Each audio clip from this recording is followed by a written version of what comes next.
بنام خدائے رحمان و رحیم۔ جو لوگ سود کھاتے ہیں وہ بس اس شخص کی طرح اٹھیں گے جسے شیطان نے چھو کر حواس باختہ کیا ہو۔ اس کی وجہ یہ ہے کہ وہ کہتے ہیں تجارت بھی تو سود ہی کی طرح ہے، حالانکہ اللہ نے تجارت کو حلال اور سود کو حرام قرار دیا ہے۔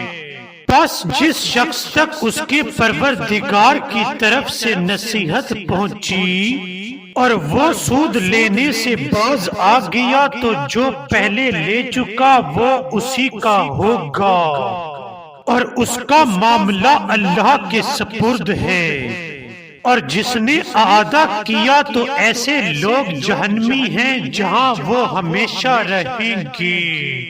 اللہ سود کو ناپائیدار اور خیرات کو بابرکت بنا دیتا ہے، اور اللہ کسی ناشکر گناہگار کو پسند نہیں کرتا۔ البتہ جو لوگ ایمان لے آئیں اور نیک عمل بجا لائیں، نیز نماز قائم کریں اور زکوٰۃ دیں، ان کا اجر ان کے پروردگار کے پاس ہے، اور ان کے لیے نہ کوئی خوف ہوگا اور نہ وہ رنجیدہ ہوں گے۔ اے ایمان والو، اللہ کا خوف کرو، اور جو سود لوگوں کے ذمہ باقی ہے اسے چھوڑ دو اگر تم مومن ہو۔ لیکن اگر تم نے ایسا نہ کیا تو اللہ اور اس کے رسول کی طرف سے جنگ کے لیے تیار ہو جاؤ، اور اگر تم نے توبہ کر لی تو تم اپنے اصل سرمائے کے حقدار ہو۔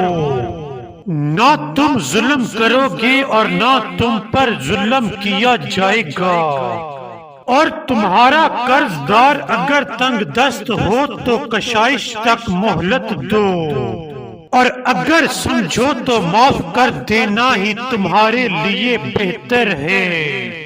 اور اس دن کا خوف کرو جب تم اللہ کی طرف لوٹائے جاؤ گے، پھر وہاں ہر شخص کو اس کے کیے کا بدلہ مل جائے گا اور ان پر ظلم نہ ہوگا۔